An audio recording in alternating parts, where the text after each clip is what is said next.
Welcome to Hell of a Picture. My name is Andrew Bartlett, and I am in my basement, and I'm not sitting across the internet from my dear friend. I'm sitting across, a table? Or a small amount of space-time, whatever. Our knees are touching. Yeah, whatever the fabric of reality is, that's what we're sitting across from each other. That's what we're separated by. But, man, this is nice. In person. Oh, God. Hell of a picture. We're here. This is hell of a person. Hey, nice person. This is great. We're for those not watching on YouTube, we are in person for our first in-person recording of Hell of a Picture. It's taken us what are we on? Picture 12 now, I think. Yeah. Thereabouts. Yeah. A dozen. Yeah. And we're here together. And how you doing? You're back home for a little visit? Yeah, came home for a wedding and for just the pleasure of being home. Oh, of course. Yeah, it's been a joy. Lots of family dinners, lots of hanging with friends, and played some ball. Went for a run. Man, we've been living the good life. This is awesome. Now we're going to talk about. Well, please tell us, what are we talking about? Well, today we're talking about the 1996, correct? Correct. Summer blockbuster, to continue our summer blockbuster month or couple weeks or whatever. It could go on interminably. We might just never stop doing summer blockbusters. It could be summer in December if we decide it to be so. I think so. Yeah, we have that autonomy. That's cool. Yeah, we're doing The Rock, not to be confused with Dwayne The Rock Johnson. Again, we constantly go back to the Rock. How could you not? Rundown, but we're doing The Rock, the Michael Bay Rock. Yes. Michael Bay's second film, a quintessential 90s summer blockbuster. Absolutely. Yeah. Absolutely. It's exciting, and it's our second film in our sort of 90s summer blockbusters. We did Independence Day last week, which we deemed a hell of a picture. Yes. Yeah, it got the hope. Mm-hmm. And I actually had to be convinced a bit of that. I was going in not knowing if it was going to be a hell of a picture. I knew right away from the moment we said we're doing Independence Day. I was like, well, this is a walk for me. There's no doubt. So I'm glad you came around on that. I'm glad that I feel like it was Judd Hirsch mostly and Harvey Fierstein that pulled you along. I think David. Why did I send my mother to Atlanta? David! Harvey Fierstein actually came up just totally independent of Independence Day last night in a conversation I was having with our dear friends Jeff Ronan and Steve Quinton. Shout out to the boys. And Harvey Fierstein just came up because he's Harvey Fierstein. He just came up in conversation. Jeffrey called him Firestone, but that's okay. I corrected him quickly. I called him Firestein, I think, last week. You might have, yeah. Both good. But he's great. He's the best. He's unquestionably maybe not my lawyer. Classic. And we got some classic lines today to go through with The Rock. I think this is a staple for a lot of the summer blockbusters, is that like you have to have sort of these, the scripts of these, the banger one-liners after one-liner. I mean, Nick Cage, it's filled with them. Yeah, in the wrong hands, they could have come out as duds. They could have not been banger lines. I think if they're not handled with, the skill of a Nick Cage or a Jeff Goldblum or what have you, a Will Smith, they could come across as pretty lame. But we'll get to that. I think we both agree that cast really goes a long way in something like this. 100%. It absolutely does. Okay, so as we do every week, we're going to start with the rundown, and then we're going to get into some topics, maybe some quotes that we were just talking about. Try and stop me. Exactly. Let's try. But first, let's hit everybody with the rundown. I will hit them with the rundown. So, The Rock tells the story of FBI chemical weapons specialist Stanley Goodspeed, who was forced to join a team of Navy SEALs to defuse a hostage situation taking place on Alcatraz. The Rock, as it's known, has become the base of operations for a band of rogue Marines led by General Frank Hummel, and armed with a complement, yes, you are right to salute, a complement of chemical weapons which are poised to rain horrifying, skin-bubbling terror on San Francisco should their demands not be met. Those demands being the very honorable and righteous list of payment of benefits to fallen soldiers whose families have been denied compensation. So you have an antagonist with a good motivation. It's an excellent setup. Goodspeed and the SEAL team do have an ace up their sleeves, however, in the form of retired British SAS captain and former resident of Alcatraz, John Mason, the only man to ever escape the Rock. Together, they must infiltrate Alcatraz. They must disarm the missiles. They must save the hostages. And that's it. Simplicity itself, which I love. The Rock was released in 96, as we mentioned. It was directed by the only person who could possibly direct it. It's directed by Michael Bay.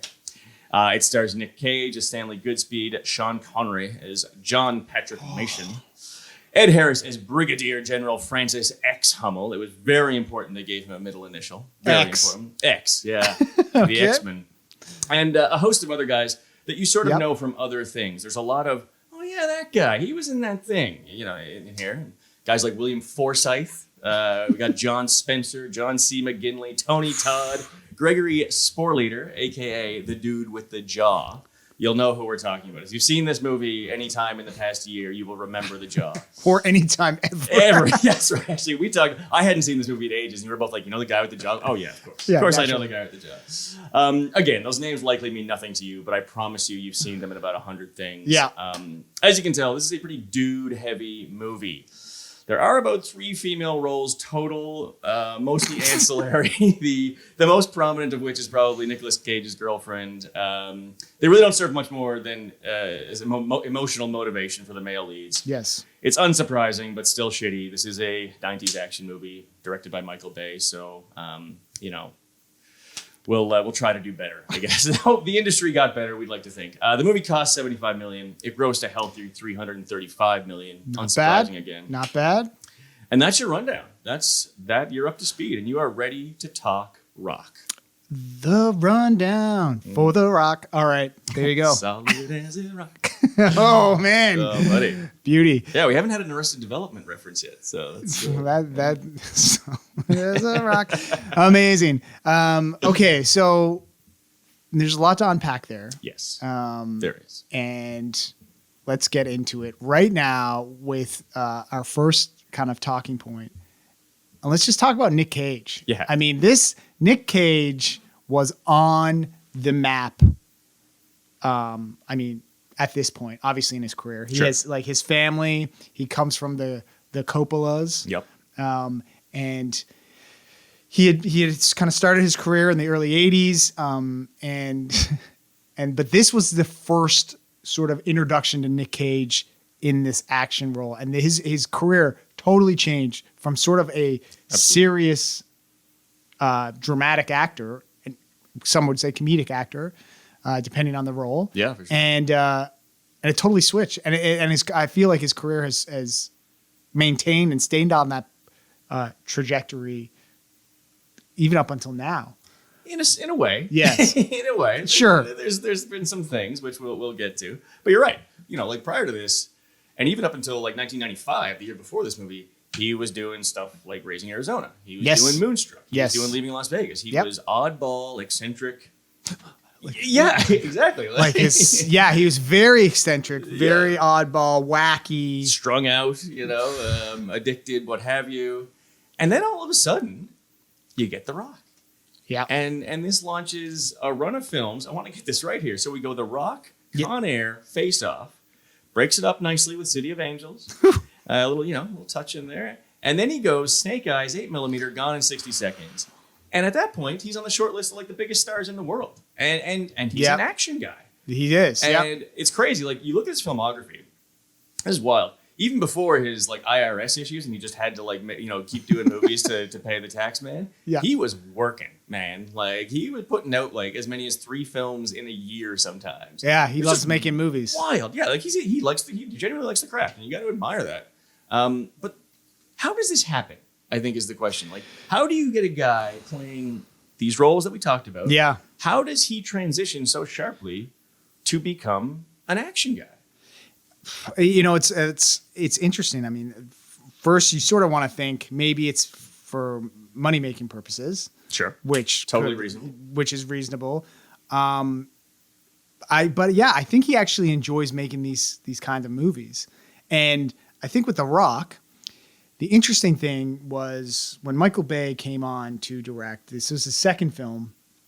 He had just done Bad Boys the year before. He comes from a commercial and music video background. Yeah. So these like grandiose commercials for Pepsi and in these crazy music videos. And do you know who he was doing music videos no, for? I don't. I'd like to know. I'm wondering if it's a lot of. I feel like rappers and hair bands. I feel like it's people who want like bombastic things. Yeah, gratuitous butt shots and stuff like that. So but he came out of. I don't know if he did any Will Smith music videos. I don't think so. That would have led him into Bad Boys. Yeah. But he shot Bad Boys, and then he wasn't going to do The Rock because the original script was. It had a ton of rewrites. And I think there's 3 people credited as screenwriters. Yes, and there was a 4th. Oh yeah, and okay. and another interesting thing was the script doctors.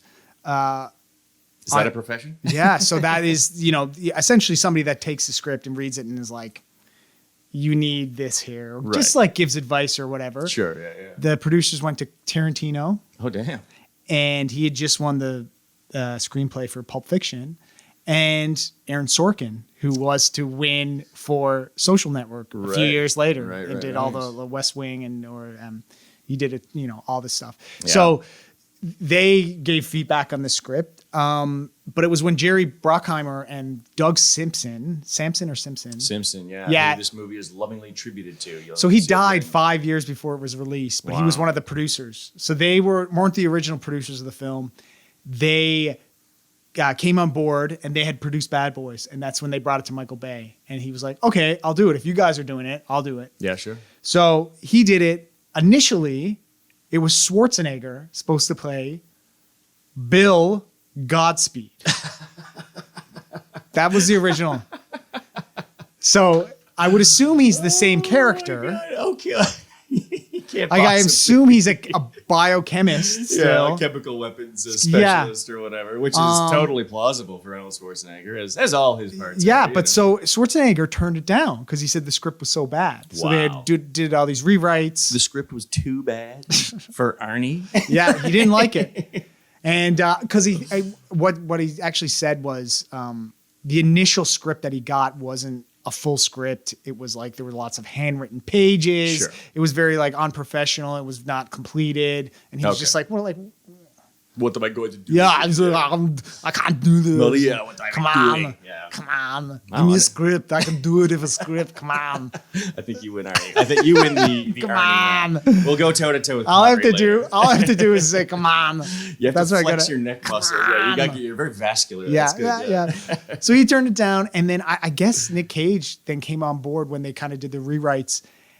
And I mean, I will say, this is almost perfect casting because you need a lead like Arnold in this role. It just doesn't make sense. You need totally different. Yeah, it's totally different film. He is like goofy and weird enough and nerdy enough. It's like you believe that he's like very anxious and nervous, and he's not supposed to be in the field. Yeah, he's not. And he's a nerd. Anyway. Yeah, a lot of his dialogue is obviously like we'll get to the quotes later. but I'm champing at the bit. Yeah, he's he doesn't swear a lot. Yeah, I think he swears a couple times in the film, but it's like he's moved to it. Yeah, yeah, but it's like when moments when it happens, it's like this is like it means something. Exactly. Yeah. But no, I think he's and as you mentioned, it's like this really launched him into a new part of his career, which was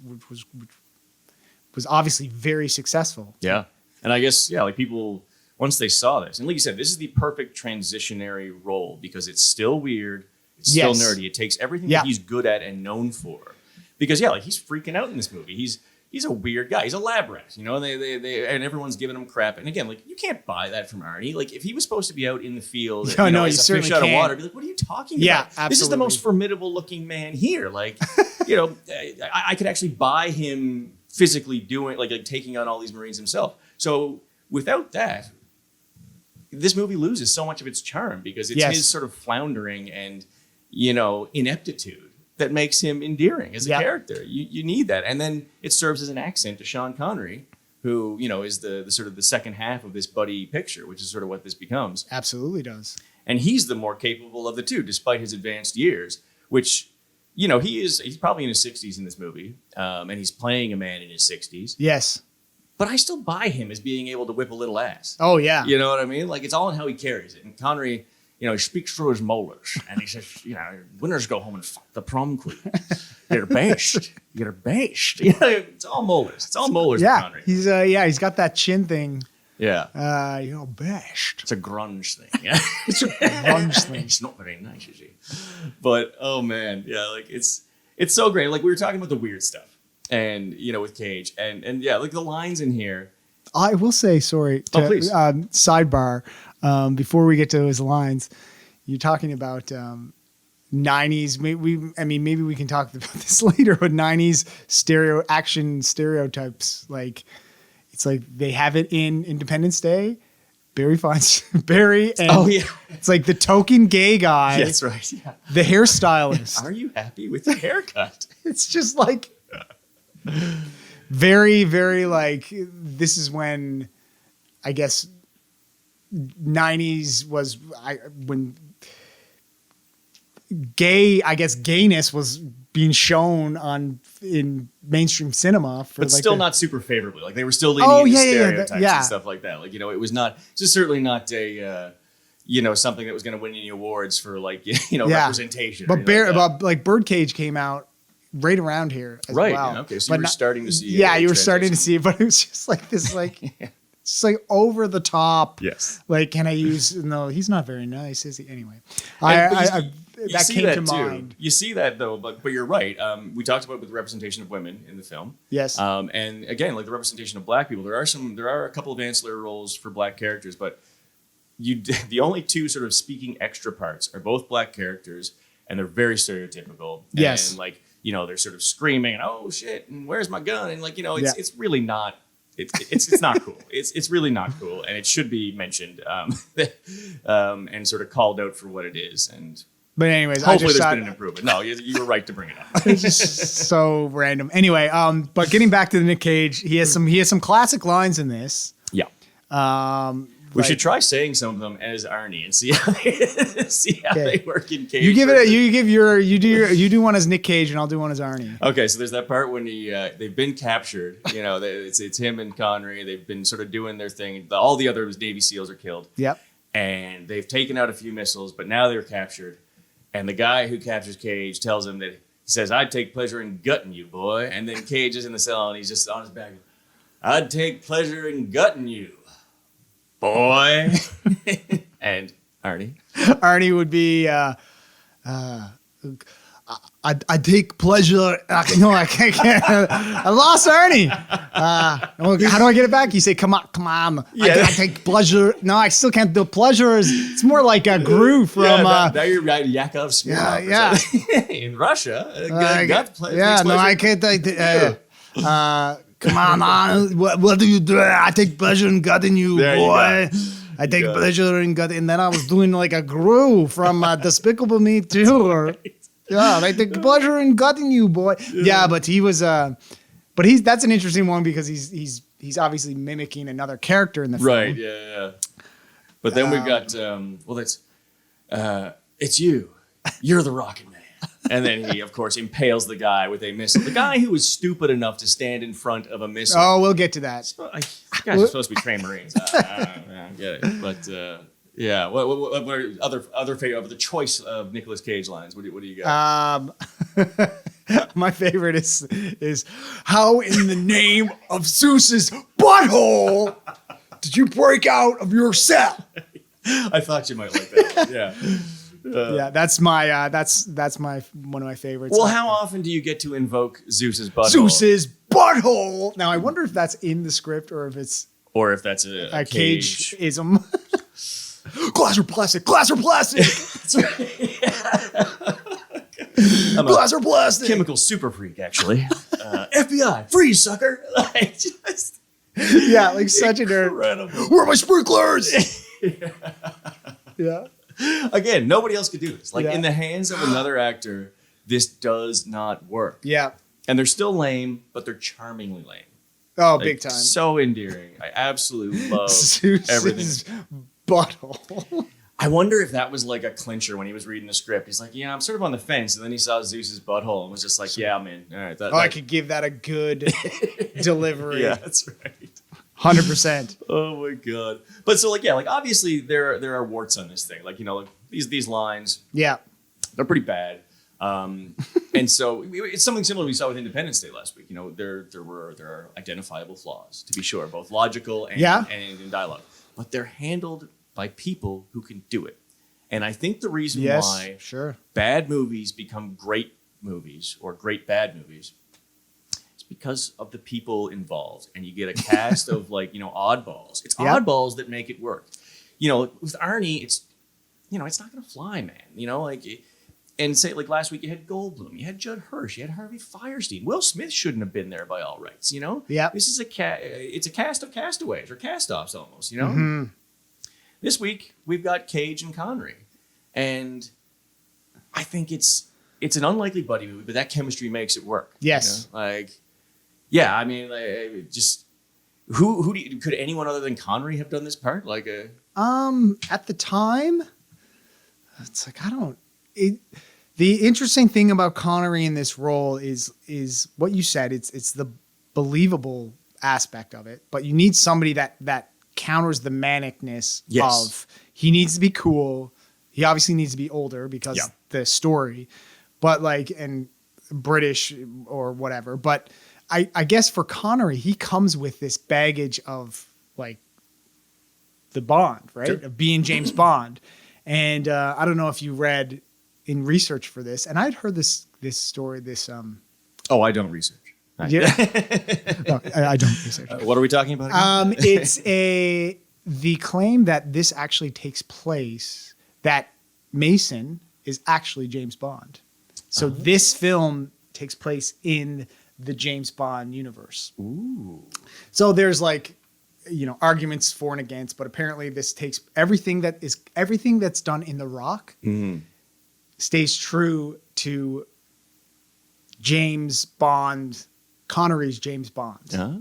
So like from like the original sort of like canonical text, like the Ian Fleming novels? No, from like the movies. Okay. So this takes like place after Dr. No, and then he goes away in that, and then he like gets captured. Right. And then there's this like all this sort of like referencing in The Rock to like, you know, he has all of our secrets, and he's like, so there's this like side theory that he was, you know, then commissioned out to go do this job, and then he ended up getting captured. And very cool. There's also an idea that this doesn't really play but I found it interesting that all the guys that play James Bond, they're not actually, their name isn't actually James Bond. That's the alias for 007.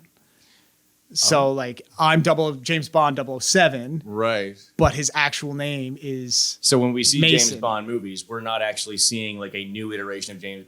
We are. Like we're seeing like, so it's not as though like that never existed. Sean Connery never existed. No, like Sean Connery as James Bond existed. Roger Moore is sort of like the new. Yes. Yeah. Oh, that's cool.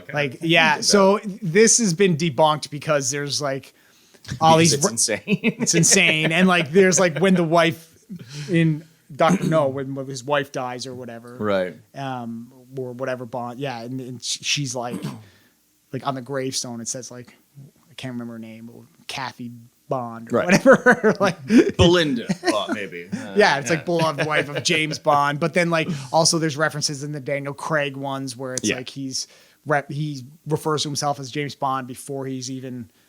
It's a fan theory. Yeah, it's a fan theory. It's a fan theory. But it makes sense, and it's like, oh, that's kind of cool. Yeah. And he is like, it's not a stretch for Connery to do this role because he's essentially playing James Bond. Yeah, exactly. And sorry, you bring up, this is another deviation, but like when you talk about like things that they say in this that allow for sort of an expanded universe. Yes. When they're talking about the microfilm that he stole that contains like just for background, it's J. Edgar Hoover who has recorded all this dirt and all these state secrets over the years, and this is what he stole, and so this is why he winds up being imprisoned. And on there, they mention, the FBI director says, he's like, everything's on there. Who killed Kennedy? The truth about the aliens at Area 51. So in this world, aliens exist. Yes. And maybe just maybe, it's the aliens from Independence. That's what I was thinking. Maybe. That's what I was thinking. Could we ever see a crossover? Could Nick Cage and Goldblum like come together to like? Wouldn't that be like? I mean, who would dominate that scene? I mean, just. Well, it's interesting you say that because like I never really thought of. I guess I more so thought of Independence Day as a buddy movie. Yeah. But I never really thought about this one as Totally and it's is, like yeah. totally a buddy movie. Yeah, absolutely. And so was Independence Day. Yep. It's like But Independence only Day. for like the last half hour. Yeah, like- this one actually gets into that dynamic a little quicker. Yes. Yeah, for sure. Yeah. But yeah, they don't often get thought in that way, but they are. Truthfully. Yeah, they are. And Or at least that's a part of it. And it would be amazing if they were. Roland Emmerich and Michael Bay production. Whew. An Emmerich Bay joint. So That'd be- so we've talked a lot about Nick Cage and Sean Connery. There are other characters in this film, kind of this slew of I don't want to say B-listers, but just people you like. I've seen that guy in this. I've seen this guy in that. Yeah, exactly. Most notably, who you were talking of, who we like to call Chins or Jaws. Or the Jawman. Yeah. The Jawman, the Jawbone. Gregory Sporleader. Spore Leader. I mean, I looked up his IMDb and it's like,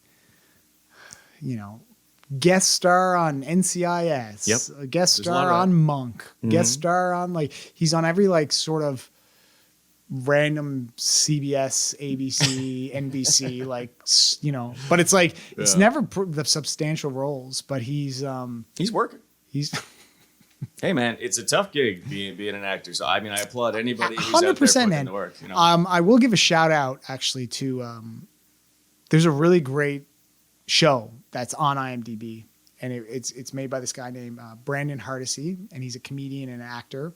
He's around our age, and he started it on YouTube, and then it got picked up by IMDb. The show's called No Small Parts. Okay. And they're essentially these little short documentaries on guys like this. Oh, wicked. Oh, so man. it's like, oh, he's gonna, because the reality is, it's like those are the characters and the actors that you remember in movies. It's like, yeah, Nick Cage is like steals the show in this, and it's amazing. But it's like we remember Jaws, we remember Candyman. Yeah, hell yeah, you remember Candyman. Yeah, we became mercenaries, Sir, mercenaries, General, sir, get God, that guy's paid. intense. Yeah, that's right. Where's my fucking money? Yeah. Oh man, he's so good. Yeah, that's a. Those guys are the glue. They're the glue, man. The industry glue, like for real. You need those working day-to-day guys. Yeah. So, old Greggy Spore Leader. Some of his choice roles, I do want to run down a list of them. Okay. So here are some of his great credits from once again crediting IMDb. He played asshole in the movie Rob in the Hood, which I did look into. It is a Robin Hood sort of, like a Robin Hood, a new age take. Yeah. Oh, So he's in the hood. He's basically Omar from The Wire, like robbing, robbing from the rich in the hood and giving to the poor. Anyway, you get the idea. He plays robber number one in the movie SWAT, which we all remember. I think Colin Farrell. Yeah, and I think LL Cool J was in that one as well. Okay, so all right. Robber one. Yep. He played. He was the first robber. That's pretty good. He played Cheetah Man in G-Men from Hell. And finally, this one's actually kind of choice. He plays Drunk at Bar in Being John Malkovich. Drunk at bar. Drunk at bar. Not yeah. drunk. Not the drunk or drunk. Yeah, or drunk at the bar. It's just drunk at bar. That's verbatim from IMDb. So, dude's been working. His credit list is long, and I got to give him props for that. I think we both applaud a working artist. For sure. But man, he has some like very unique facial expressions during that fight. Like, yeah. That's right. He spits out the thing. I mean, I want to note that the VX2 gas or whatever it's called, my God. Yeah. Don't want to fucking come anywhere close to getting in that situation. No, but I do love as a bit of prop work, like the beads, the like props the string are of pearls. amazing. I love that. I know, and it's like that sound. Yeah. Actually, the Well only done. Oscar nomination for this, best sound. Okay. Yeah, like it's like the clinking, the clanging of it. It's such a great device too, as like something to inspire tension because it's so you can see how fragile it is. Yes. Just the way, but it's always moving. It's not static. Like they could have, like seriously, if we're looking at this from an engineering perspective, Yeah. what the fuck are you doing? Yeah. This stuff is so volatile, so toxic, and you're having it like dangling, like batting off. Like it makes no sense. But as like a method for inspiring, angst in an audience and creating tension, it works so beautifully. Yes, it's really, really great. And the colors of it, but like as it's happening, you're thinking, this is. I mean, it could have just been like it's like an explosive or whatever. Yeah. But like having it, the skin melting, and you see that first scene. Yeah. It lays the groundwork for the rest of the film. Like this is really smart. Yeah, like, very smart. This is how bad it is. I like it. You mentioned the tension, like, and there are lots of shots and moments in this film that the tension builds, like, and with camera shots. And this is a Michael Bay thing. I think he does this really well in his films. Yeah. But like, I'm thinking about that scene when.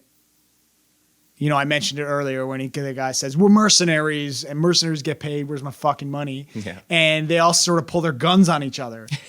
And you're just like, and they're all like holding their guns, but it's all these like quick zoom shots of like, going in. I was like, sir, like, it's like all these quick cuts and it's like, and Ed Harris is like maintain discipline and all that sort of stuff. And they're like, and it just keeps raising the stakes. And then there's like, what's the line he says? It's right before this part where his sergeant or like the second in command. Yeah, the major. He's sort of like, I've asked you, you've been asked by an old friend and you've been asked, it's like, now you're being told by a man with a gun. That's a great sequence. Yeah. He's like, you've been asked by an old friend. You've been ordered by a superior officer. Now you're being told by a man with a gun. Ed Harris, I mean, come on, man. Gravitas for days. Like, it keeps building. And that's another great thing is like, there are insane action scenes in this film and like typical Michael Bay stuff and really, really fun over the top action moments. But then there is like high tension moments like that, which don't even have anything happening. I think that's what carries the movie. Honestly, like, because I mean, comparatively, if you stack this up with other Bay stuff, a lot of the set pieces are kind of muted by comparison. Like you get that one, like, where they're on like sort of the trolley in the underground and there's like, there's explosions, of course. The Indiana Jones, like. Yeah, that's right. It's a total Temple of Doom homage or just rip off, whatever you want to call it. I'm sure we'll say homage. It's like, there was obviously this like weird go-kart thing in the bottom of Alcatraz. Of course. Yeah, it makes sense. Complete sense. Probably for laundry or something, Obviously. But what carries it, what makes it great is what you're talking about. Those tense moments, the interactions. But it's so funny. I wrote this down in that scene that you described where they're all whipping out guns at each other. And this is something that guns don't do, just as they sort of pulling the curtain behind you. As they pull them out, they all make a sound. Like, when you cock the hammer, like, that makes that sound. It doesn't happen when you just pull it out of the holster, but like everybody in this movie, when they point a gun at someone, it makes a sound and like multiple times. So like you only do that to put a round in the chamber. And so like, or to, exit one, but like guys are doing that like just constantly. It's almost like gear shifting in Fast and the Furious. Like if you watch Fast and the Furious, like these cars have like 24 gears because every time to accentuate a point, they shift gears. And it's the same thing in this movie with like cocking the hammer, pulling back, pulling around in your chamber on a gun. It's so great. But like, again, it's an effective sound device in that scene because it ratchets you up. It's just like, okay, this is real. Click, click. Like, it's going down. It's going down. It's so great. But yeah, like, again, what carries this is the tension. Yes. And what makes it work for the audience is it doesn't lose itself in details. Yeah. Similar to Independence Day. Simple idea. You don't need a lot of extraneous stuff with background and origin stories and blah, blah, blah, whatever. You should be able to sum up the plot of like a blockbuster action movie, I think, in like a couple of sentences. And I could have, like, the rundown could have been a terse, like, 2 lines, basically. It's like, guy has missiles, we got to go get him. You know what I mean? Like, and like, because if you want to summarize it, that's basically it. It's Die Hard. It's Die Hard on an island. On an island. Yep, on exactly. Alcatraz, you know? That's right. And that's why it works, really, And absolutely. No, I agree with you 100%. And yeah, like it's when you when you get sort of bogged down and mired in excessive convoluted stuff, like that's when you lose a movie like this. because that's when the flaws start to come to the fore Yeah. because you're not engaged anymore. Like, it's not pulling you along at that awesome pace. You lose clarity, and then you start thinking, oh, that's stupid. Well, this part's like dumb. And then what could be endearing, what is endearing in this movie, loses the power to be charming because you're just sort of, your Trying head, to over-explain or... yeah, and your head is just sort of like you're awash with just like sort of grievances with the movie. Well, already. what's interesting, you talk about that is the original script, besides the one that Arnold kind of turned away that was like handwritten.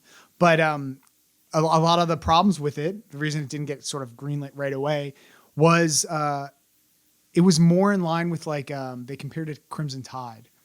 So like very heavy dialogue base, Right. very heavy like technical. And it was like, I think that's what Michael Bay sort of read. And he's like, I don't want to make this. Like, Right. this is not an action movie. This is like a high tension movie. Yeah. Which is obviously an important part of an action movie, but it's not like It's not this. It's not this, Yeah, right? it's not this. It's not going to make $330 million at the box office either. Well, it's also using the visual medium as like the storytelling aspect, right? Like, so we see off the hop, the very first scene of the film is them robbing the chemical weapons. Yeah. And so we're like, okay, so we sort of get what's happening. It's like there's this interesting voiceover, and like you can hear it's like Ed Harris talking to like soldiers, like, like I won't let you down. He's like, you got to get us out of here. You're not really picking up on what's happening though. And you see like sort of these military funerals, sort of like silhouettes of military funerals and explosions.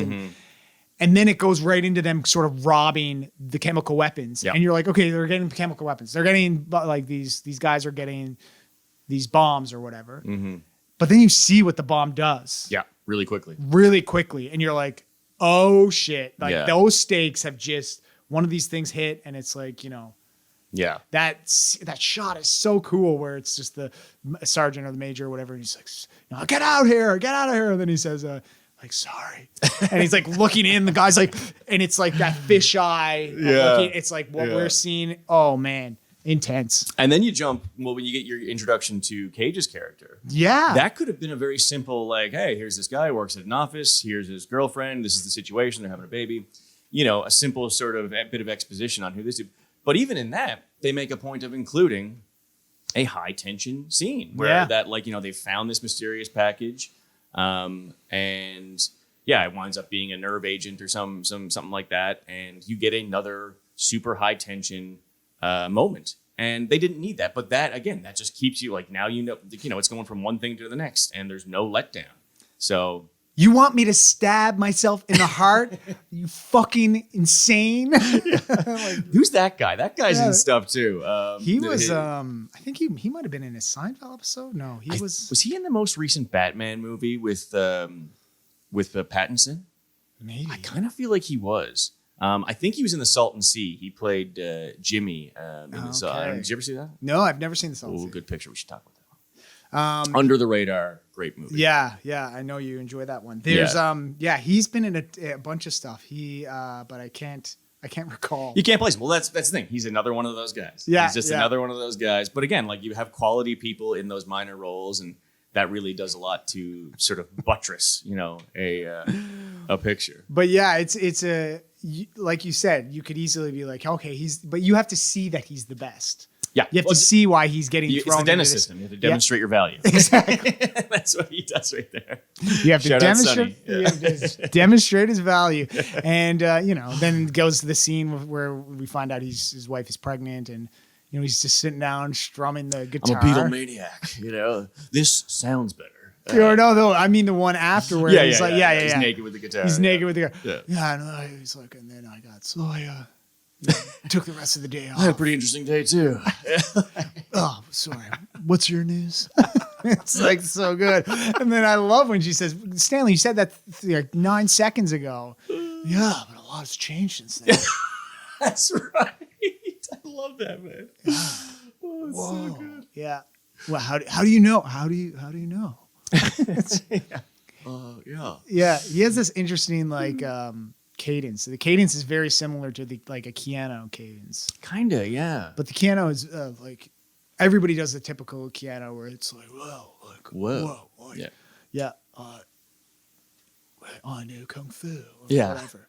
But like Keanu's not like that anymore with like John Wick. He's more like Well, yeah, it's more gravelly now. It's a Yeah. little more menacing, but it's still there. You can still But tell. Nick it's Cage Keanu. is Cage is still different. It's funny. It's less surfer dude. Keanu is straight Yeah. like the Yeah. traditional sort of like Yeah. Keanu surfer dude. Cage is more. Cage is like a I don't know. Yeah, exactly. It's Yeah. unplaceable. Like It's Nick Cage. There you have it. It's iconic Cage. So we've been talking about a lot of Whoa, stuff that whoa, works. whoa! Back up the marriage, please. So many great lines, and sorry, go ahead. No. I was just gonna say we talked about things that we've mostly loved, but when you're watching a movie like this, and we did this with last week with Independence Day, Yes. we made a point of noting things that are just generally silly. Are silly, yeah. And I compiled a small list of things that also struck me as kind of odd. Okay. So this is a small one, but when they have like sort of the command center set up for like the SEAL operation, they've got like they're set up there. And it's Yeah. like, so when they tell Cage that he's going on the mission, like you're going throws into up? the field. Yeah. So he goes to the bathroom. He walks into a bathroom that is like something out of a Saw film. It is a horrifying, just appalling place. Yeah. It's rusted. It's grimy. It's Yeah. like there's one like swinging light that's flickering. It's all green, like the color green. Yeah, there's like saturated. lichen on the wall or something like that. Like it's moldy. Meanwhile, the command center itself is like the bridge of the Enterprise. Like it's like what? Where did they set up shop for this? Is this like a bureau office or just it was so they needed that like sort of setting in the bathroom to make it feel right. But it's totally inconsistent with the rest of the place that they're in. Like, Maybe they added that scene in after, and they were already shooting on the they were like, let's just shoot on the Alcatraz part. Let's just shoot in this like random off. No thing. one in a podcast is going to call attention to this 30 years later. Absolutely. So then we've got so there's the shower scene. Yes. So the haircut / shower scene. Yeah. And It's he's not on very the balcony. nice, is he? He's not. No. So our charming hairstylist just there doing his job. Yes. Doing a wonderful job, I'm sure. And then you get Connery. He sort of baits in the FBI director, Womack, you piece of shit. And he loops this bit of rope around his arm, which he had taken from the shower. Now, I don't know. I haven't been in a lot of fancy hotel rooms. Is there commonly a spool of rope in the shower? Yes. That is a thing. That is a thing. It's for hanging, drying clothes and stuff. Is it also known to be famously high tensile strength? Like, can you hang a man, No. throwing a grown man from a balcony? It can withstand not only the static weight of the man, but the kinetic force of this person And him falling. hanging 20 feet. And off, no like- one breaks a wrist, separates a shoulder. The rope is fine. This is incredible stuff. Like you could hang like a suit of armor from this, I guess, to dry if you wanted. It's so Probably. freaking strong. It's astounding. I love that scene. And then that's where Cage has his great line, "Free, sucker!" He pulls out the gun and announces himself as FBI. As if at this point Sean Connery didn't know that everybody there is FBI. Like it's just, oh my God, it's outrageous. And in that same scene, Connery orders all the room service. And like none of these trained agents are suspicious in any way of surprise lobster. Well, that's one big qualm I have with the film is sort of these, the FBI agents and the Marines, Yes. really all the Marines on the island, like all of them are like very very easily swayed in like any sort of decision or any sort of choice they have. Yeah. Or like just, like how many times was Nick Cage like on the cusp of getting killed? Yeah. And then it's like, okay, I'm going to throw away my gun. Like, this is what we're going to, like, I'm going to beat the shit out of you now. Yeah, It's like, but by okay. tossing you a lot. There's a lot of tossing of Tossing, people. and then it's a it, weird you fight know, mechanic. Yeah. And then, like you said, all the FBI agents is like eating, like all of them, like all 5 and 6 of them. Hey, he's an old man. Like, what's he going to do? Yeah. And then it's like, he's dangling. It's like Womack's the only person out there with him. Yeah, Like that, like- and Cage. And, Oh, right. Yeah, well, yes, and exactly. Cage. So you leave like the least capable people possible out there, like Yeah. grossly irresponsible. And you're right, the Marines are kind of bumbling. Like, Yeah. they're supposed to be like elite mercenaries. That's what I mean. Yeah. They're like, these are the best of the best, but I guess it's like the ones that he could get that we're going to flip. I guess, but it I seems. also, okay. They- No, Please. okay. All right. Another qualm when we're talking about like quote unquote like excellent people in their field and Yeah. like the security of defense, who who's like this 33-year-old kid. Like, where's the president? That's right. Or They the, make a point. oh, the president comes in. 33. Yeah. The president comes in through in the end. Who I think is the same president as in Armageddon. I could be wrong about that. We're going to look into that. Maybe. But Maybe. Yeah, I mean, it's Bay. So he might have thought, you know what? I found my president. Maybe. That's it. But when they're on the call with him, it's how the Ed Harris character is like, they're all just very still respectful of this person. General, it's like, I was like, Jesus Christ. Well, what's the general? What the general? Frank. Yeah. He's like, that's classified information, Frank. And it's like, this guy is a terrorist. Yeah. Like, he is not because when the Secretary of Defense gives that line, he's reading off his medals and it's like, and he's and a purple medal, Jesus, this guy's a war hero.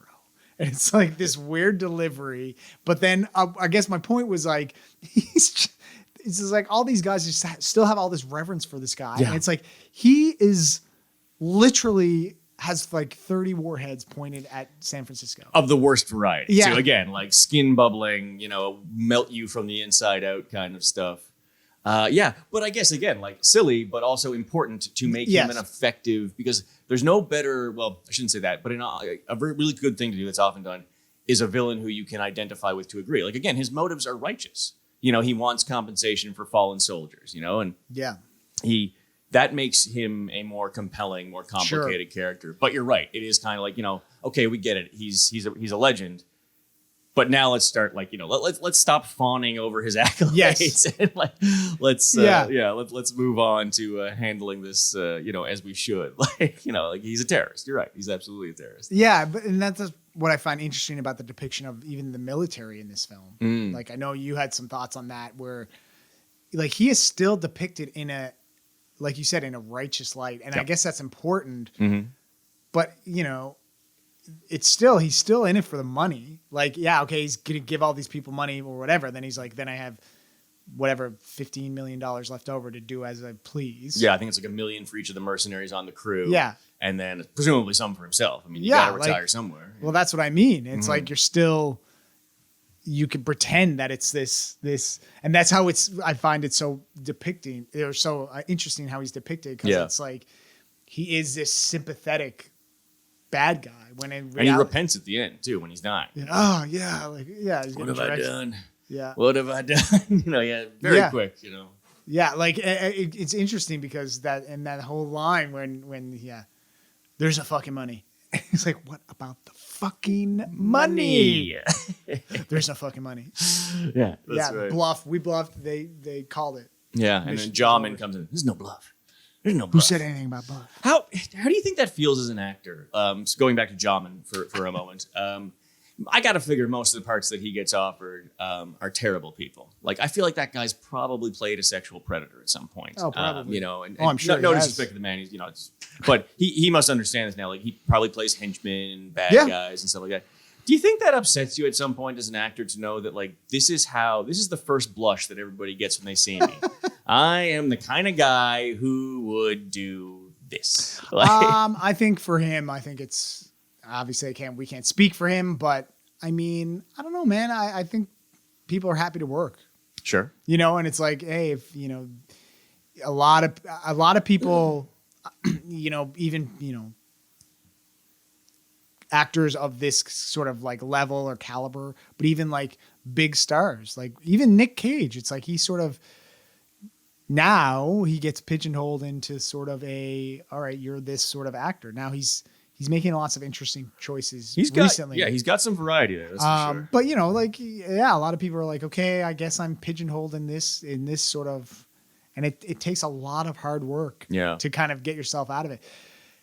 Some roles that actors take and do, it's like, okay, I guess I'm just this person for the rest of my life. Like, think about how hard Daniel Radcliffe had to work to get, because essentially he saw what happened to Mark Hamill. Mark Hamill, like the most successful stuff that he did outside of Star Wars was just voice acting because he could get away with it. It's like he couldn't do anything else without people being like, you're Luke Skywalker. Yeah. Daniel Radcliffe had to work so hard to get a legitimate sort of acting career post Harry Potter. For sure. And people still look at him and they're just like, oh, you're Harry Potter. It's tough. Yeah. It's tough. Now the difference with Radcliffe is I think he made like 75 million or something like that from like the Harry Potter franchise. So like, you know, he could choose to do. I feel like I don't think Mark Hamill made anywhere near that, you know, even over his lifetime for Star Wars. And also, like, I mean, again, like, you know, versus this guy, Jamin, you know, he. So seriously. Besides this guy, you know, Jamin. Of course, Jamin. Yeah, it's like we're having an academic discussion on Jamin. But you know, he doesn't have that thing to fall back on either. Like, you know, as sort of a more, like, you know, like to say like I was Luke Skywalker or I was Harry Potter. Right. He's like a slew of, you know, not memorable people. You know, he doesn't have that one great role to at least say, or, you know, so he can go to Comic-Con every year and make a few grand. You know what I mean? Alfonso Ribeiro, like at least he's got Carlton. At least he's got Carlton, but that's got to be tough for him, man, because he was like he was a, you know, hell of a dancer. Like a trained actor and sort of got this role and now he's Carlton the rest of his life. But definitely still making like royalties from Fresh Prince. I feel like that's probably still in syndication somewhere. Because they did like 7 seasons. Like, isn't the magic number for like a TV actor like 100 episodes? Like, if you get to 100 episodes, it becomes really viable as a syndication show. Like, so other, like once it has run, other networks will buy it, and then you keep getting royalties from it. Like, I've heard that say. Yeah, but I guess it all depends too on like where it's syndicated, like how long it's been syndicated. Different like, now. It's like streaming and it all sort of over time it gets less and less, obviously. Yeah. I hope he's doing well though. I love Carl. Man, he's hosting like Dancing with the Stars. He's been on that, and he's got some hosting gigs, and he's good. He's doing fine. But I just guess like I just in general as the idea of like a, you know, a working actor trying to like just get consistent work. It's just such a hard thing to do, right? Yeah, for sure. And so you got to kind of take what you can get. So yeah, if I'm going to be a psychopath or a pedophile or you know, or a military lughead, then maybe that's what I'm pigeonholed to be. I guess the alternative is not working, and that's no good. You know, I mean, you like the craft, you enjoy the profession, so yeah, like you take. If that's what it is, then that's what it is. Like you mentioned a really good quote from Ethan Hawke yesterday when we were out for a run. He was talking about it. You know, he's like, can you see yourself being a 60-year-old theater teacher at a high school? Yeah. And if you don't love it that much, then what are you doing? What are you doing? So like, yeah, if it doesn't happen for you, if you don't make it to the A list or even the B list or some satellite list below that, you know, if you're just sort of a bit player for your whole life, well, at least you still got to work as an artist. And that's something that most people can't say. And you cared about what you did and you believed in what you did. And I mean, that's got to count for a lot, you know, that kind of belief in your profession. Shout out Jamin. Jamin, we're with you, bro. We love you. Yeah, we love you, man. And all the working actors out there. God bless you. Yeah, Jamin. Tell you how you can take us seriously calling him Jamin. I might actually start writing like a comic book or something based on just Jamin and his powers, his formidable jaw. There's other interesting, silly things about this movie that I want to mention. Mm-hmm. Various moments towards the end of the film. I don't know if it's like they were like, we got to wrap this up early because films obviously don't really ever shoot in like a chronological order. Right. Yeah. That would be a very odd thing. Yeah. But you know, it's sort of like they're kind of rushing towards the end where they're bombing the island. And it's like, how do the military know where the people are on the island? I would assume. I think that's part of the moral dilemma. They're sort of like, well, we are sacrificing. The president says, he's like, we're sacrificing these hostages in order to save 70,000. Right. No. So what I mean is how do they know? Oh, how does Cage know that these hostages didn't die? Because when he said, yes, I had that question as well. Yeah. Like, the hostages are all fine. He's on the beach. Yeah. The hostages are up in the jail. That bomb, you don't know. Like, you didn't know where to land. He got knocked into the water. Yeah, exactly. They could have all died. And then there's, I mean, probably the hardest shot in the whole film for me to understand or get. The action sequences are great. You know, it's typical Michael Bay, whatever. He hands him this written, forget Maui. He says, forget Maui. thinking about Maui. Forget Maui. And he's like, okay, so he's already written out. So he's like planning this. So that's fine. Like, well, I can get behind like Fort Knox, Texas, whatever he says he needs to go. He hands it to him. The next shot, Cage looks down, reads it, and he's like, is this what I think it is? And he looks up. He's like a mile away. He is literally a football field away.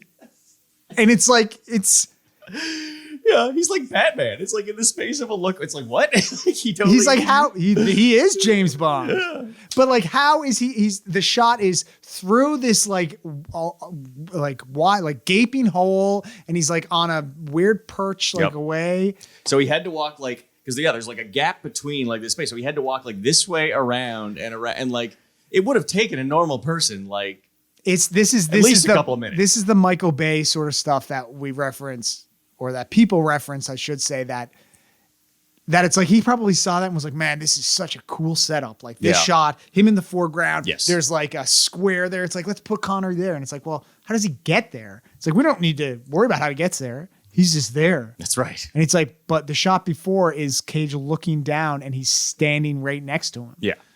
But it's like, it's not even like he's standing next to him and then it's like he's standing next to him and he gives him a piece of paper. Yeah. So it's not like it's like they're there and they're talking. And in the breadth of like that, like he's gone. It's incredible. Also, this knowledge, the knowledge of where this microfilm is, what's on it, ruined his life.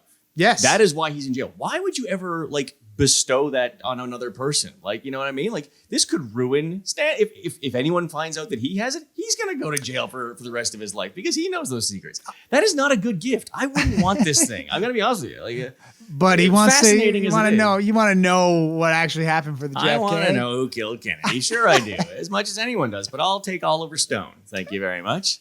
And I will leave the microfilm to better men. I don't want to run that risk. I don't know.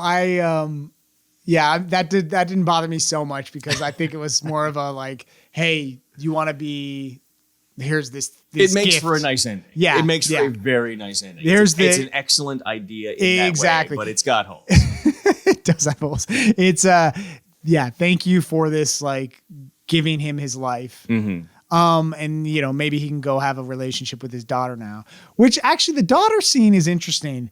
Cause they obviously throw that in because it's like, that needs to be a driving force for him. Like I get the daughter. It's again, I don't know her name, but she's in Mallrats. She's in Meet Joe Black. Okay. She's like a standard 90s. She still works. I looked her up a little while ago. She shows up with another with her best friend. Yeah. Who is an absolute smoke show. That's right. And she's in for, whatever, 10 seconds in a movie. Most of her work outside of this film was bikini based. That's right. You might have looked into it. Yeah. So she's like, and she's just like, no, like her. And then, you came with a friend. Anyway, she, like you said, this, I think besides the point of, the story, the driving force of, for Mason to have like a reason to continue living, to get free, to yada, yada, yada. Like, are there any other females in the whole movie? There's Cage's girlfriend. Oh, sorry. Yes. Cage's girlfriend. Mason's daughter, her friend. And then there is one of the few lines any extra has. It is one of the women on the tour who gets imprisoned. And yes, when they have been imprisoned and clearly, they're being held hostage at gunpoint, she's like, I have a gun. I should have brought my gun. And what kind of fucked up tour is this? Correct. Yes. Yeah. That is that's it. All the lines from extras are all like yelling parts. It's well, that's it. Yeah. You've got those are the 4 female contributions to this film. And again, with the original script, the Goodspeed, Bill Goodspeed. I know. Bill Goodspeed didn't have a girlfriend. All-American boy. Bill he Goodspeed, might have had a girlfriend, played but by Arnold Schwarzenegger. Did not have she wasn't pregnant. Right. Okay. But still, it's like, it's so. Yeah, I get the motivations behind it, but it is sort of like, well, could you at least made a couple of the mercenaries like female soldiers? Or, yeah, or yeah. Or any, I don't know. Who knows? But. Yeah, maybe one of the contributing people in the command center, like the role played by William Forsythe. He's got the slick back hair and the mustache. Yeah. Evaporated, yeah. Yeah. That can happen? Vaporized. Vaporized. Oh, yeah. Oh, yeah. Yeah. Do you think he knows at the end? How could you not? Like, I mean, you're looking at the way Cage is. It's so obviously like, Oh, yeah. Sure. Sure. Gives you one of those. Like, if you're the person on the other end of that exchange, you're like, well, obviously you're lying to me. It's Also, fuck that guy. Like, I know that guy almost got killed. He got thrown over the balcony. But, like, Mason and Cage essentially saved all of San Francisco. And, like, he's just like, I want to see that son of a bitch. Yeah. Like, he still hates him. Hates him. I guess he just has a lifetime of hate for him. I guess. But it's sort of weird, too. Like, I mean, like, why? Like, even with their history, why do you hate him so much? Like, okay, like, he did this thing, but it's not really that personal. He's just like, in a sense, Mason is he is the real soldier in all of this because he didn't give up any secrets for 30 years. That's right. Yeah, he's an OG. Yeah, Straight up. He is an OG. Okay, so I am interested to hear. Now that we've gone through this rundown of the whole show or the whole movie, I should say, and Independence Day was a hell of a picture. Mm-hmm. This is our second for the summer blockbuster. Will you turn your key with the Ferrari, and will this be a hell of a picture? Oh man, I didn't know going into this one, and quite honestly, as I'm talking to you now, I still don't quite know. Yeah. It's similar to Independence Day in a lot of respects. But one thing Independence Day has going for it that this doesn't have. Okay. You do have female characters of consequence. Vivica A. Fox does some things in that movie. She saves people. Yep. She has charming parts. There's good dialogue with her and Will Smith. Connie, the secretary of the Secretary of Staff or House Staff Secretary, whatever. Yeah. Goldblum's ex, but she's like the president's aide and advisor. Yes. You've got a lead character who's black and Will Smith, Jewish, representation. It is a diverse cast. It's a little more oddball. I think it has charm and rewatchability for me that goes well beyond The Rock. And I do love this movie. Yes. It is as blockbusting a blockbuster as you could ever hope for. I like Cage. I like Connery. Can you answer first? I'll be swayed by you. Like, is that it?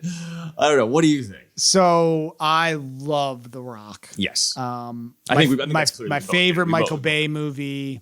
I think it's his best movie. Really? Okay. I think better than one of the 9 Transformers? Oh God, they're awful, man. They're terrible. I do really enjoy. I think this has crazy rewatchability even today. I rewatch this. This is a movie for me that I can throw on and just be like, okay, I'm not going to worry about anything. I'm just going to I know what's going to happen. I know. With all that being said, I still think that it's not so much the representation for me. Because otherwise we're excluding like a whole, we're excluding decades of film. Yeah, there's something, I don't know, man. There's something I can't quite put my finger on. I don't know if it's, to be completely honest, if I'm just like, I don't want to just say that it's a hell of a picture but like for me, it doesn't quite have something that, that Independence Day has. If we did this before Independence Day,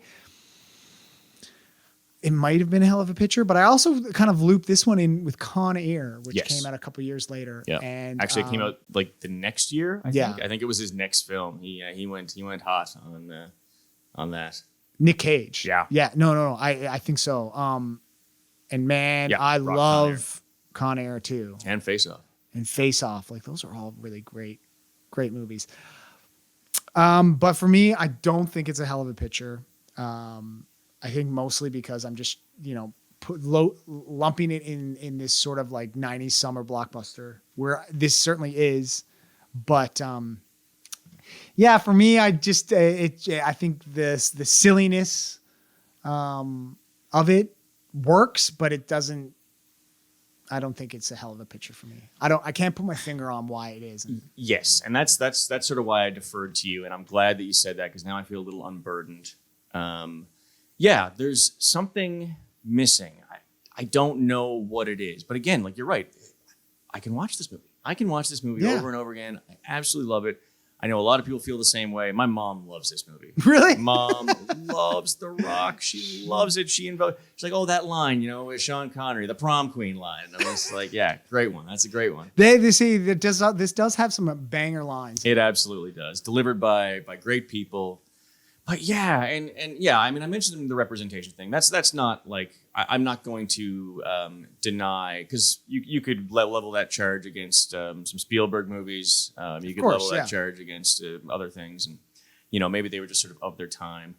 But yeah, Independence Day has something for me that it's just it sits closer to my heart, and I can't. And we talked about our biases last week and the sentimental bias that's real and.